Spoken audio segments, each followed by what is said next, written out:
Content Catchup. Friends, enemies. Yes, we're sticking with that intro because we love it. We love friends and enemies. And if you are an enemy, let us know. Let us know what we're doing wrong. Let's fight. Let's fight in the car park. We probably don't need to fight it. But welcome to episode 10 already, Jules. Season Glad 2, you got episode that right, 10. because you stuffed it up last week. You did, yeah. Well, it's Easter long weekend, so happy Easter to everyone out there. Welcome, Jules. Yeah. How are you going? Yeah, going well, thank you, Michael. How are you going? Yeah, great. Thank you, Julian. Very formal this morning. Feeling much better than last week. I got to say that. Was that? I came in a bit heavy to the Monday morning after a big weekend. Oh, yes. Early egg to Um, Big Julian Wallace at our Carlton morning whip. So he didn't have to speak because every week someone hosts it, so I was hoping it was actually Jules. But he chimes in, about halfway through the meeting for your first little appearance, and basically your cameras are not even on, but this little croaky frog comes in, and it's just Jules at the bottom of the screen after a big Bucks night. I'm not even going to try to do an impression of your voice, but you're an egg. I'd hit the karaoke hard, as you know on the show. I love singing. So once I get a microphone, it's karaoke. Once I get a microphone in front of me, it's game over. And the voice blew out on Saturday night and had not recovered by Monday morning. Even now, it's still a bit croaky, but got some Strepsils and we're working our way through it. And this show is gladly brought to you by Strepsils. we should get a sponsorship. I wonder who it would be. Well, I reckon we said to Edwin when we had our Eddie's Tips that we did a podcast ad. So next is a real one. Yeah, maybe we should find like a egg company, like a farm or something, a local farm that sells eggs. If you know anyone that has a farm that sells eggs and they want to plug on this podcast for our 50 weekly listeners, yeah, let us know. We'll give it. We'll do it for free. Absolutely. How are you though, Barks? What's news? Tell us quickly. What's been happening in your world? Well, you know how much I hate suits. Wedding today, but it's beautiful weather, so I'm going to avoid the suit jacket because you know how much that pisses me off. I'm not sure why. Angry man doesn't like being formal. Yep, but no, got to dress up a little, which is healthy for everyone, so I'm not going to bitch about it. But got a wedding, long weekend. Packing for the big move next weekend. So next weekend could be brought to you from a different studio, we'll call it. Next weekend, house party in Kilsyth. Just Live follow recording? the noise. Yeah, just follow the noise. We'll be there. Okay. BYO thongs. It's a pool Thongs? Party. There's no pool there, but what's going on in your world? What are you doing this weekend? Easter? This weekend, Easter, yes. Gonna create a pool for me, eh? We'll dig one out. It's just a renovation. It's a unit. We'll turn the unit into a pool. Indoor pool. Nothing much, Barks. Just a bit of food tomorrow with the fam and, spend some time with my cat. Yeah, nice. Get some life admin. Oh, here's a fun one for you. Yep. I was wondering how we're going to bring it up. We've got a big week coming up. Well, I have a big week coming up anyway. Yeah. Because our boss at work, Gavin, congratulations to him and his partner. They just had their first child, little girl. But that means that I am stepping up in the world of Carlton Football Club, and I'd like to report that I am officially, as of Monday, Barks' boss. A real life boss of the week. How good's that? A real life boss of the week. Sorry, Minty, if you're listening. I know you're still technically his boss, but by jumping up one extra spot, I'm also Minty's boss. So, and you know what's great about this is it's clearly hasn't gone to your head too soon before the 3 weeks have even started. So it's going to be very interesting. I've already got business cards made up with my name. You would actually. No, I'm going to hand them out to everyone. It's going to be a fun few weeks. We'll report back. We'll have a little segment for these next 3 episodes, I reckon, on how Jules is going. Report card. So listeners, again, if you're out there and you've got any suggestions for what I should make Barks do during this week, because he essentially has to listen to me, let's drop them in the comments. Maybe we'll put a little social question up this week, and we'll get that going. But anyway, how about onto some content? What do you reckon? Yeah, let's do it. And you know, it's exciting. We have happened to bump heads on baseball content. We almost. Almost. We sorted it out before the show, though, to make sure that we weren't bringing you the same thing. And we're glad we didn't. So I'm going to kick things off. For anyone who's not a baseball fan, don't blame you, number one. Wow. But, well, it's a long game. It's a long game, long season. But it's America's game, right? It's a very exciting game to watch once you get into it. And if you can get to the game, I think it makes a lot of difference. Which, of course, has been hard because America's been shut down. And last year they played largely in front of no crowds. So opening week this week for the MLB, and they welcome back fans. So I've got a couple of bit of content that I want to bring you. Obviously, similar to round one here in the AFL or anywhere around the world, the big thing is hype videos, right? Yeah. But I want to show this example from the actual MLB, who have changed it up just a little bit. So the MLB have changed it up, and I think what they've done here is really nice. They've had their little, actual performance hype type video, but then they've just reminded people how important the fans are to the game, and just by celebrating like the fans' part that they play at coming to the games and the excitement that they add. It's a 2-minute video, so we won't watch the whole thing, but it gets the basic vibe of it. The vibe of it all is that it's just celebrating kids, families, and the excitement, like I said, that they get from going to the baseball. So it's just this really nice, wholesome piece, very serotonin inducing. If you're lacking a few units of serotonin, I highly recommend giving this a watch. I don't even know what the fuck that is, Jules. Serotonin. It's the part, it's like the chemical in your brain that makes you happy. Okay. Well, wholesome's a good word for the people that don't have a great vocabulary like myself.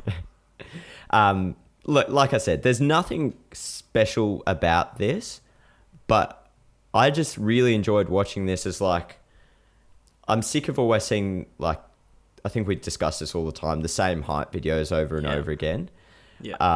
But this was just made in such a way that made you feel warm about watching sport again, and how like their reactions. And makes you like feel like you want to go to the game, like, and be part of this crowd and be part of this family that's that is baseball in a way. Like, yeah, that's cool.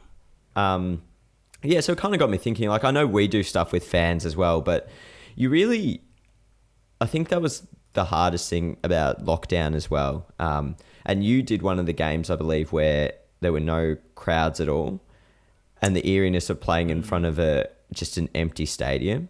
Yeah. It's just, I think it's one thing to remember, yes, the athletes are coming back and we're going to have that excitement, but putting yourself into the fans' perspective and reminding them of all the fun that they can have at a game is way more important, because at the end of the day, the players are going to show up anyway. Yeah. But the fans are the ones that need to be convinced to come back. Yeah, and that's the point of difference for this season, obviously. And that video is good, because one thing I noticed, I don't know if there's one bit of on-field vision. No, there's not. It's like just all... So it's literally just reactions. It's just reactions. And like I said, a lot of it's kids, because I think that the MLB is similar to the AFL. It's like making sure it's a family-friendly environment. But it's so wholesome, man. Like, and it all seems genuine. It doesn't seem like any of it is... sometimes with basketball, they put fake crowd members in the stand, like, to drive, which is fun and it's cool. But this is all, like, genuine stuff. And it is a bit repetitive in the sense that, like, it does have the same clips over and over again. But I think, again, that hams home the point that this happens so often that you should be a part of it. Yeah.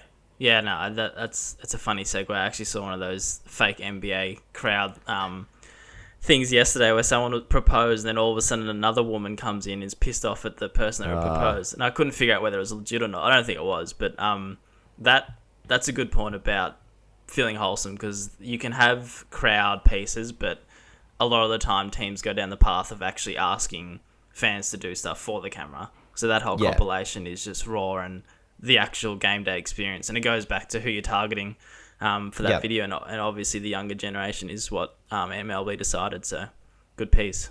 Yeah, I thought that was really fun. And also, like, if you can see the thumbnail that they've chosen for this, it's just like, it makes you want to watch it, really. It's like this, for everyone at home, it's this little girl, bright yellow jacket, and she's got this big stick of fairy floss, and it looks like she's on the biggest sugar high in her world, like got the blue food colouring all over her face.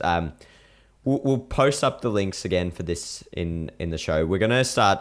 We know we've been a bit slack with content. We've been extremely busy, so excuse us, but we're going to start... we found a new way to share content, basically, so you can see what we're talking about, so keep an eye out on that this bit week. Of a wrap. Yeah.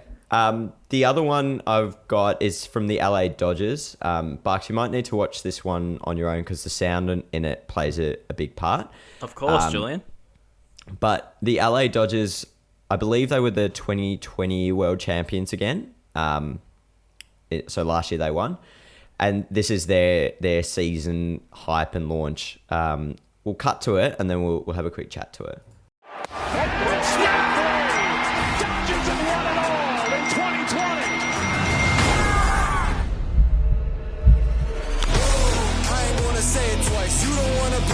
Man, I put that on my life. Look at what I sacrificed. We on fire, think I might need put on ice. Ooh, nice, I think they finally gonna pay me right. Like, oh, I am going long like I am quarterback, yeah. And y'all are falling short, you gonna hit the ground here. And now I'm getting going, y'all can watch me disappear. I just gotta make this clear, make sure that y'all aware.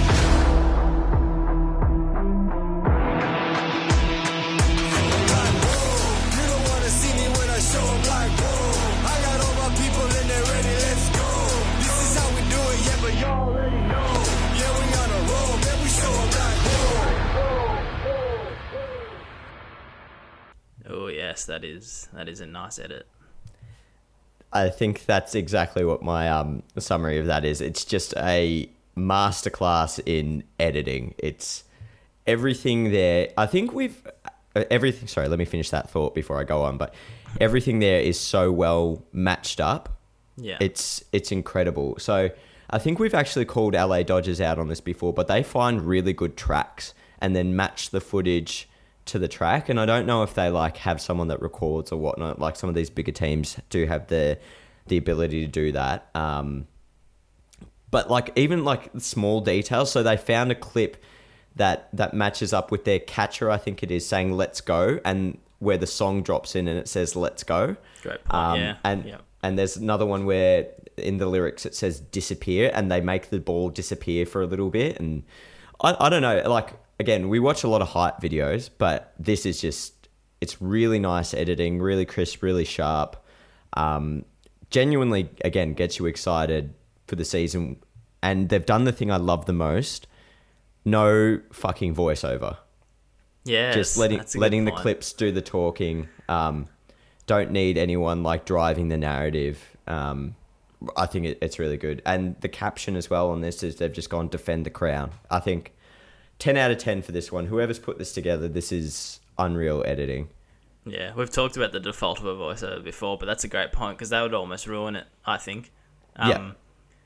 Yeah, but the main thing I noticed about that, and I think probably a lot of people in the video space would agree that the sound design is probably up there with the most important aspect of video editing to mine, and this is one of those projects that you can tell they've gone to the point of, I'd almost imagine that song and the audio, even the sound effects, is probably the first thing they've sounded like they did, and then they'd probably match all the footage and actually use the music and audio as a guideline, I guess. But that's the main thing that stands out for me, and not to mention just great use of what's it called, media day poses and media day shots. Yeah, they haven't gone and tried to, I don't know if they've shot anything specific for this. Like they've just used footage that looks like they already had. This is the one thing I really admire about every video producer, and I've got to say, is like remembering where you've got footage that you can use. Like, yeah, it's a skill, isn't it? It's nuts to me. Like, how do you do it? Like, what part of your brain stores the information that's like, oh, I've got this footage from so and so? I don't know. I think you could do it, and I know I'm big on notes, or literally just having a filing system that you know where to find crap. So like you know exactly where to look from stuff you might have saved during the season. It's probably something you get better at as you work in sport more. Well, obviously, but I don't know. I'm sure multiple people have different ways, but I just use notes, and I'd like to think that you're complimenting me on that. So thank you. I was complimenting you for once. It's actually a note on that first example you showed as well, because that's literally just remembering broadcast pieces and like going back and finding it. I wonder if broadcasters do something similar to like with football coding, where they actually just like sports code type and tab stuff. So they have this library of just like fan reactions. They must, yeah. Yeah, you'd think so. You'd think, especially if they've got the ability to have their own artist recording, then they'd have all those base procedures in place to actually code. Yeah, like the libraries and stuff. Yeah. But yeah, they're my kind of 2 bits of content for this week. Hope you enjoyed it. Yeah, thank you. And Rams have even commented, "We ready" on it. I like teams. We ready. Commenting on other teams' posts. And we, I think LA, one of their teammates, one of their players was an egg last season, wasn't it? For running out on the field and celebrating when he had COVID. He was. Yes, he was. Well, let's forget that. Let's forget that. You egg. But one baseball example onto another, Jules, because it's baseball season. And I was going to act excited about baseball season, but I didn't know it was baseball season until this popped up on my timeline. We'll give it a watch. But first, so the Atlanta Braves actually is a good segue from what you touched on. So new season means hype video season. And you already talked about it, but it's probably one of the staples that we put a lot of thought into, thinking it's going to be some magnificent piece of work. But this little edit from Atlanta Braves caught my eye, because I think it's a good example of what audience you're going to target, but they've covered multiple. So they've gone down the path of a video game sort of setup. So we'll watch it soon, but it's basically just they start the video on press triangle to start, like a video game screen, and then it goes into, imagine like you're picking a team on 2K. So it goes into that menu, and then it has all their sort of game day poses introducing the roster, but then it's also got their stats, what they're good at, and a little highlight reel next to it. So it's a really basic thought, but I just thought it was a great way to target the real rusted on fans, but also the casual fans, because it's sort of, I guess, an easy way to introduce what your roster looks like. So that everyone can understand it. But we'll give it a watch. I just really appreciated a simple idea, but good execution.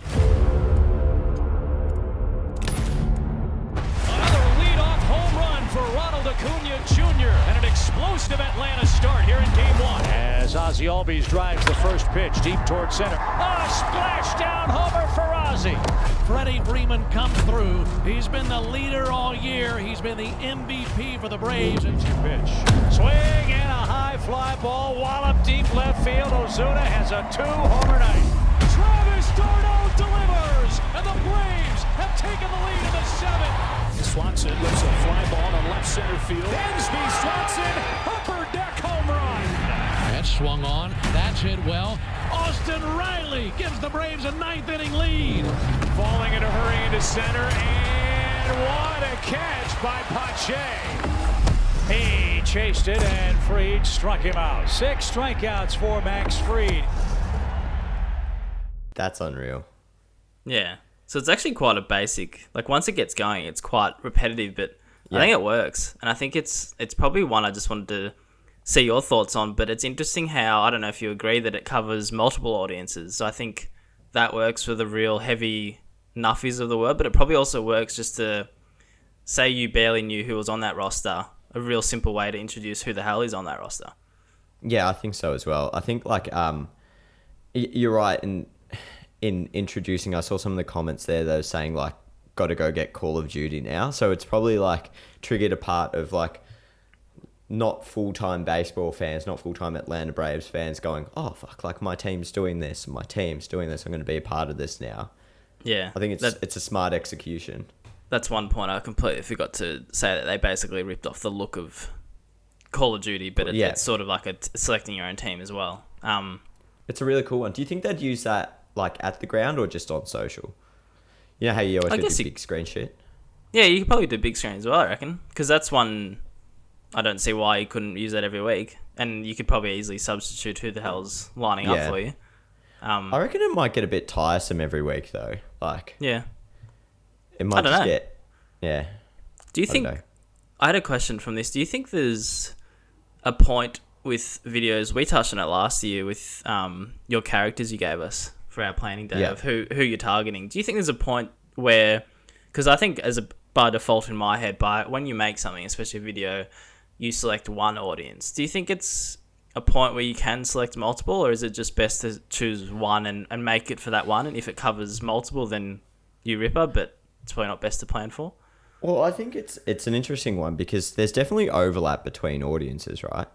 So using that example there, like you said, there's the nuffies that would just love the like intensity of that whole video game feel, but not really understand the reference to it. And then there's also the people who play video games, play Call of Duty, who'd be like, oh, that's Call of Duty. Like, there's no reason like those audiences can't overlap. I think like looking for those overlaps in a smart way is a good idea, because otherwise you just end up like burning all your time making content for too many different audiences and don't really have any synergy between anything.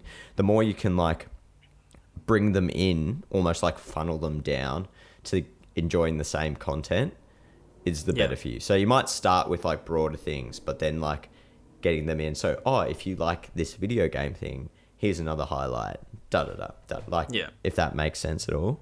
Yeah, no, that's a good explanation. It's just a curious one I had. I'm sure many people think like me, you just pick one audience, but of course there's overlap. All right, that was part A of what I brought to the table. It's part A. Very good, Jules. Sorry, secondary. My dad just tried to call. Nah, fuck him. He can wait. Important. Okay. Nah. Piss off, Duncan. We're Piss recording. off, Duncan. You don't listen anyway. Let's go. So a bit of anger towards Jules' parents again. Seems to be a common theme here. No, I've got some quick photography. What do you want to call it? Photography trends that I've seen during the week and weeks prior. So, first one that I'll get your thoughts on. First one is a bit of a COVID one, and what photographers? Here we go. Let's get the podcast started. What photographers have been doing? NBA, this one's NFL. They've been traveling because they can't. I think this started because they can't actually get to their usual spots on the whether it be court or arena. They've basically started traveling to the highest point possible. With look how bloody big this lens is. Yeah, I was going to say that lens. To get photos like this. And I think it's just unreal. They deserve a bit of a shout out because I think they do. Who the hell knows who first did it, but it's caught on. I'm seeing a lot of it, but I think it looks elite. I think that's really a different point. Like even just basic, they're not even doing anything. No. It's just a view you've never seen before. So for everyone listening at home, the photos that Barks is showing is it's a carousel of images on Twitter. Sarah Schmeidel. But she's basically shown her first spot where she's climbed to a view almost above the NHL rink. And then used a really long lens to get these like bird's eye photos of the players as they're warming up. And it's incredible, right? Like it's kind of perplexing like the view that you get, because it's a bit confusing. You're like, are they standing? Are they lying? It's like, it's nuts. Yeah. Another NBA example, this guy Jesse, our mate Nick's colleague. Oh yeah, Nick, shout out Nick. So another one, he's I don't think he's put a photo where he's from, but the ability to get as close as they are is probably a bit of a shout out to their equipment. But again, listeners cool looking down on the players mid-game, normal sort of shots you'd get, but from a bird's eye view. So they're basically flat, so they don't even look. Some of the photos, I mean, that one looks 3D, 4D, but that's just something I noticed that I'm loving what they're doing. Secondly, stop share. Actually, no, I can keep going. Another little thing, I wanted to get your opinion on this. Something I've noticed photographers are doing. Fucking hell. Use our example. I actually thought you would dislike this, but basically challenging the norm. So what I've seen photographers are doing, typically you'd have your shutter speed set to a high number where you can capture the moment, but capture the motion but make it still, so they're turning their shutter speed down, and it's basically creating a very blurred effect, which will obviously show on our YouTube and socials. But Jules, do you like this? No. I'm hate not it. surprised by that answer. Why? No, sorry, I love the idea, but that's unusable. Isn't the idea, and correct me if I'm wrong, so if there's any photographers out there and I'm wrong, just let me know, because I'm happy to be wrong. But isn't the idea with this is that, like, for example, in this picture, Adam Sard's supposed to mainly be in focus, but then, like, have that trail off of blur? This photo is nothing. I think this one is... there's probably better examples of where there's not 5 people in the screen. Like, this one's a bit crowded, so I do get your point, but... I'm always going to appreciate challenging the norm. So I really like it. I get your point, though. I just thought I'd see what you thought about it. But there's good examples where it might just be one person running, where, to your point, it's probably a bit more usable and a bit user-friendly. Just cooler. Like, to me, like I said, I like the idea, but this is a messy execution. Yep. No, it's fair enough. I heard a great saying during the week, Jules, that it might be a bit of a life motto for myself. So... live in the grey is what... I don't know what podcast I heard it, but it's not everything's black and white. Try to understand both perspectives. So, Jules, just try to understand. Live in the grey with that. Live in the grey. All right. Do you like it? Thanks for that. Motivational? Mahatma Gandhi. Let's keep... I liked it. Yeah, good. Modern day prophet you are. Oh, bloody hell, I liked it. All right. All right. Let's get on to eggs. I got him again. I don't think you got anyone. I've got it. I can't really remove the tat I got of live in the grey, but oh well. Live in the grey. No, I like that. Very good, Bucks. You clearly don't. All right, let's get some eggs going. It's lighting the mood up in here. A bit of tension. It's just not a regular egg this week, an Easter egg. Oh, Easter egg of the week. Nice. Yeah, Easter egg of the week. Here we go. I think you got them this week. I haven't got any eggs. Fucking 2 eggs in a row. Who's the real host? I've got a quick 2. First egg. I'll quickly share my screen. This is a podcast first, I think, Jules. Correct me if I'm wrong, but have we ever egged a kid before? Yeah. Have we? Yeah, I think so. I don't know. I can't remember. I don't think we have, but everyone saw this. Yeah, during the Doggies game. During the AFL game, North Doggies last night, broadcast shot of someone kicking a goal, and this little kid just slaps his mother, and I guess it's a bit of an egg on Fox Footy as well for posting it, because it's a bit... Yeah. There's a bit two sides to it. I think the kid's an egg, and I think Fox Footy can be a bit of an egg as well. Like, what's this kid doing? Like, why is he just slapping his mum? Secondary.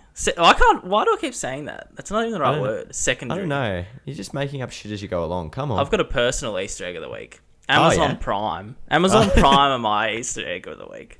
You don't know why? Because I got a 30-day trial to watch Making Their Mark doco. Can we just say Barks only got that trial to look for himself in Amazon footage? That's the only reason he watched the documentary. True. And our friend Critter outbeat me with a 2-1 record of appearances.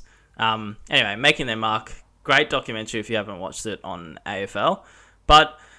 30-day trial, obviously didn't want to pay for it afterwards because I'm stingy and didn't want to watch anything afterwards. I finished the last episode last night, Jules, and I probably spent about 20 to 25 minutes fighting the thing to cancel my subscription. What do you mean?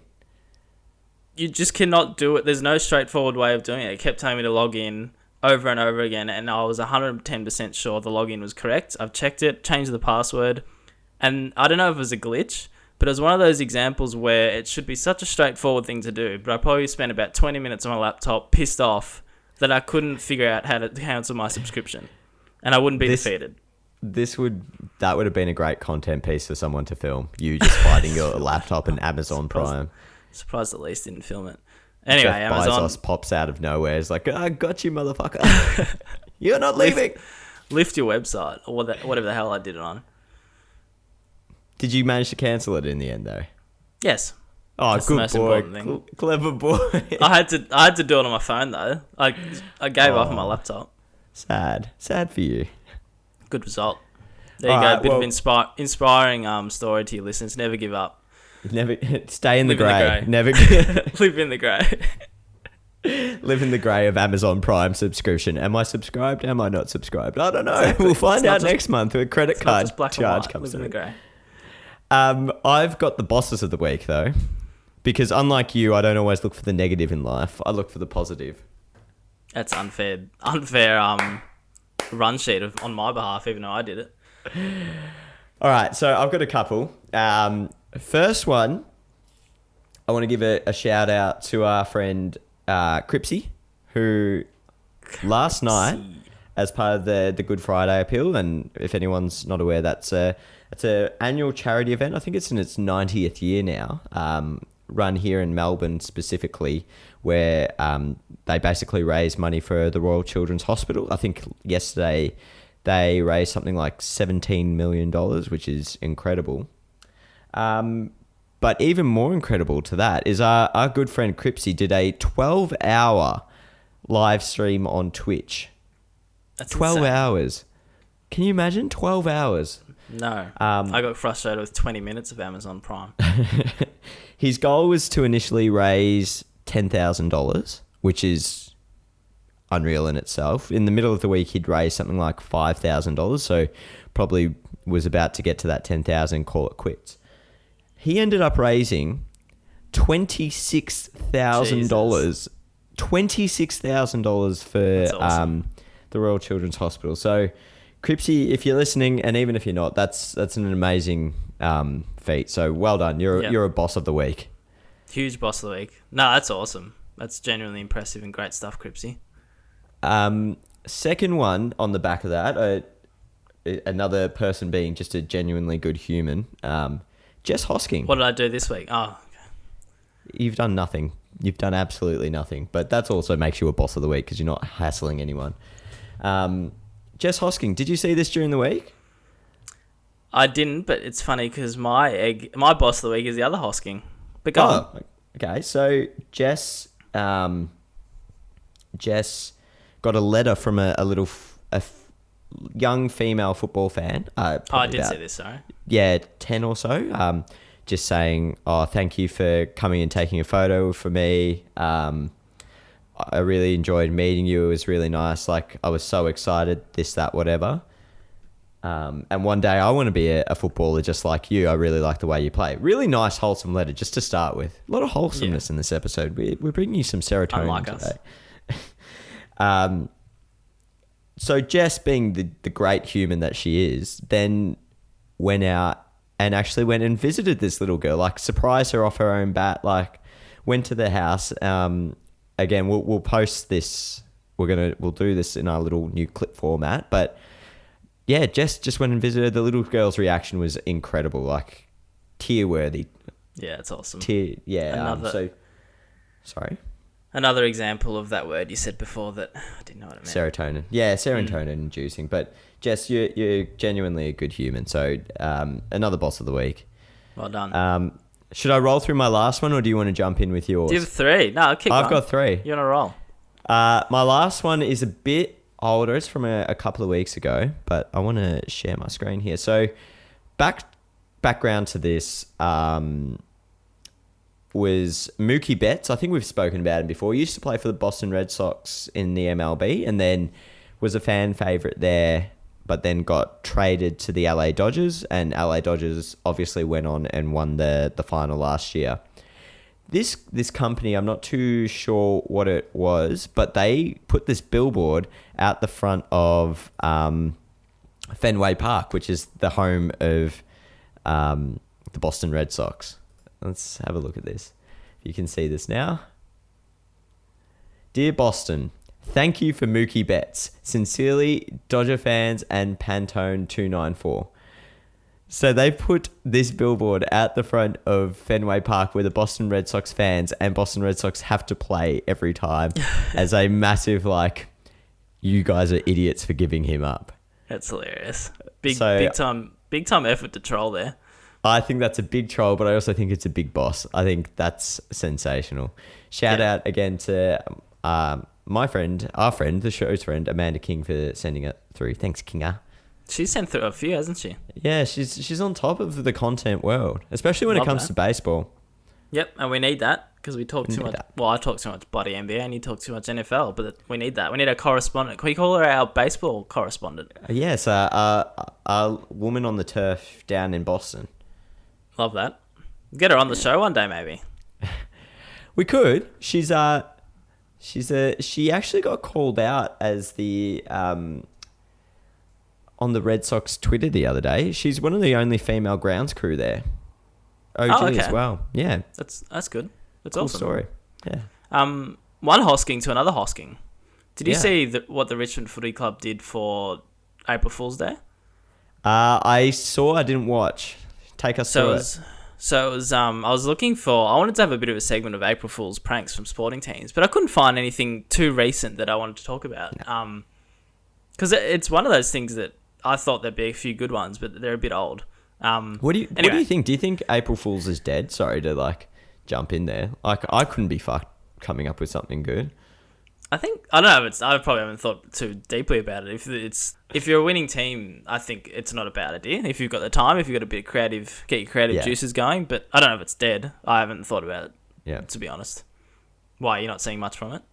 I just think it's I don't know. I think you got to really plan it and be prepared for the backlash if you get it wrong. So, I don't know. Risk reward, probably low reward. Anyway. Opportunity for humour. I'll never go away from that. So the Richmond Footy Club, the AFLW team, during the week, I think it was led by Sarah Hosking. They basically decided to do a prank on. I think she's still captain, Katie Brennan, isn't she? Yep. Captain Katie Brennan.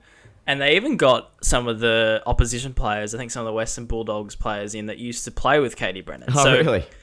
I don't know. I'm thinking Sarah Hosking was the organiser, because as we know, that sounds like something she'd do as a prank. But they basically, you know how the AFL do their interviews with the players during usually at the start of the season to be played during the season that they can, I guess, use at halftime shows and whatever. So they're sitting all of them down. They're asking if any of the teammates have a unique talent. And Sarah Hosking starts by saying, "Oh, Katie Brennan can yodel." And all the teammates, I think there's another couple of Richmond and at least another 2 Doggies players that used to play with her, they all go along with this yodeling talent. And they all sell it terrifically to the point where none of them give it up. And I think it makes the producers believe that Katie Brennan can yodel. So then they ask Katie Brennan about it. And it's just so... We can watch it, but it's just so awkward and funny that they went to this. And Katie Brennan's lost. She's got no idea what's going on. We can watch it. We actually had someone W in for a talent. Oh, what'd they do? What'd they say? I feel like this absolutely threw me, but Katie Brennan, she is actually a really good yodeler. What? On the first day that I arrived at Richmond, Katie Brennan gave us a bit of a performance of her yodeling skills. Yodeling? Yeah. What's a yodel? Well, yeah, I guess my old teammate Katie Brennan takes up yodeling in her spare time. She did it for us at a pre-season camp one time and we were all just sitting there and just randomly she started yodeling in the background. Yodeled? When all of the new girls this year came in, she gave everyone a little performance as like a welcoming kind of thing for the new girls. Sure it was me? She seemed to take it pretty seriously, so gave a little performance for me and the other draftees and the new girls as well. So I think I could probably say that's her secret talent that no one probably knows about. What? I know, well, I don't know where she picked it up, but the yodeling, I think she's got a pretty good Swiss accent to go with it, so... Maybe yodeling for the group.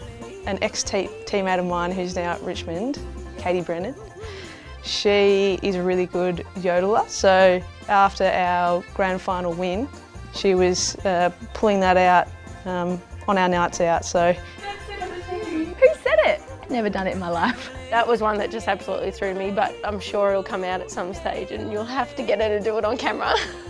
I'm not going to do it as if I'm going to do it. You're throwing me under the bus here. What's a yodel?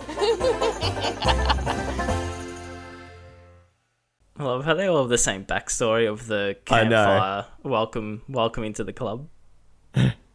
I also love how they would have held on to that. Like, that would have been so tempting to post as soon as they saw that come together. Yeah. Nah, so I think that's a good execution of April Fools. I haven't seen many others, but well done to Richmond and whoever else organised that, but Sarah. That was a really good one. Yeah, I like that because that's not like, it's like not harmful. Like that's just a little bit of a stitch up. That's Can't really take yodeling the wrong way, can you? Nah. Well, some people probably could. Yeah, so why are you yodeling and not winning football games? Yeah. It's good. Less breathing, more football games. Good soundbite. Fucking dickheads. Anyway, Barks, that's us wrapped up for this week. Wow. Episode 10 done and dusted. 10 done and dusted. Thank you all for tuning in to our robust discussion about MLB. And I hope you enjoyed it. Should we try and get a guest on next week? What do you reckon? Yeah, sure, why not? Yeah, all right. Well, maybe you come to the table with one. All right. You did have a dig at me last week for not bringing any guests to the table. No, that's all right. I can. We can talk about this later. They don't have to plan out the show. We'll see if we can get a guest on next week to chat through some things. But otherwise, friends, enemies, thank you again for tuning into the Content Catch-Up. You'll find everything you need to listen and enjoy the show on Spotify, Apple, or through our social media channels. Full episode up on YouTube on Wednesday. Bucks, anything else you'd like to say? Just like to say a really genuine thank you to everyone. It means a lot. Jeez, that sounded so bloody genuine. Heartfelt. That was the point. Heartfelt. It brought out the something or other in me. That word. All right. Well, good. Anyway, and to finish this bad boy off, we're going to yodel. 3, 2, 1. We're not going to do that. You're a coward. Enjoy your wedding today, Barks. Congratulations. You and Elise finally getting the job done. I know. Thank you. Bit awkward to tell you this morning that we're going to a wedding. It was mine. I didn't invite you, but that's all right. That's all right. I'll be there. Let's just clarify. That's not my wedding. Coward. You know what we should do? Actually? Live stream when you propose? I think we should do that. Yeah, we'll obviously do that. But I'll challenge you to find some yodeling and maybe we can mime it. Okay. Right now? I don't know how to yodel. My grandma used to yodel. That's awesome. Not very well. She just used to do it.